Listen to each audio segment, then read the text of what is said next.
नारायण भगवान की जय।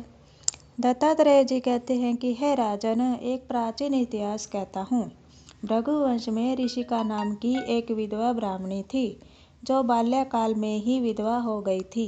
वह रेवा नदी के विंध्य पर्वत के नीचे तपस्या करने लगी। वह जितेंद्रिय, सत्यवक्ता, सुशील, दानशीला और तप करके देह को सुखाने वाली थी। वह अग्नि में आहुति देकर उच्च वृत्ति द्वारा छठे काल में भोजन करती थी। वह वल्कल वस्त्र धारण करती और संतोष से अपना जीवन व्यतीत करती। उसने रेवा और कपिल नदी के संगम में 60 वर्ष तक माघ स्नान किया और फिर वहां पर मृत्यु को प्राप्त हो गई। माघ स्नान के फल से वह दिव्य 4000 वर्ष तक विष्णु लोक में वास करके सुंद और उपसुंद दैत्यों का नाश करने के लिए ब्रह्म द्वारा तिलोत्तमा नाम की अप्सरा ब्रह्मलोक में उत्पन्न हुई।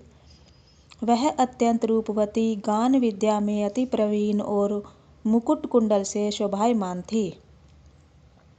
उसका रूप, यौवन और सौंदर्य देखकर ब्रह्मा भी चकित हो गए। वह कुमारी तिलोत्तमा रेवा नदी के पवित्र जल में स्नान करके वन में बैठी थी। तब सुंद और उपसुंद नाम के सैनिकों ने चंद्रमा के समान रूपवती को देखकर अपने राजा सुंद और उपसुंद से उसके रूप की शोभा का वर्णन किया।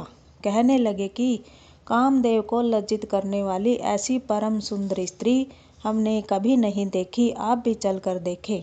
तब वे दोनों मदिरा के पात्र रखकर वहां पर आए जहां पर वह सुंदरी बैठी हुई थी, और मदिरा के पाने से विह्वल होकर काम पीड़ा से पीड़ित हुए और दोनों ही आपस में उस स्त्री रत्न को प्राप्त करने के लिए विवादग्रस्त हुए और फिर आपस में युद्ध करते हुए वहीं समाप्त हो गए।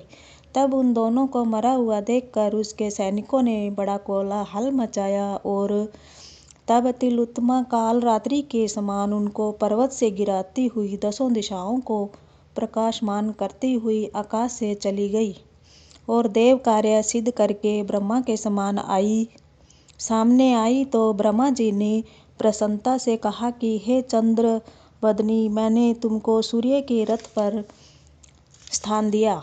जब तक आकाश में सूर्य स्थित है, नाना प्रकार के भोगों को भोगो। हे राजन, वह ब्राह्मणी अब भी सूर्य के रथ पर माघ मास स्नान के उत्तम भोगों को भोग रही है। इसलिए श्रद्धावान पुरुषों को उत्तम गति पाने के लिए यत्न के साथ माघ मास में विधि पूर्वक स्नान करना चाहिए। बोलिए नारायण भगवान की जय।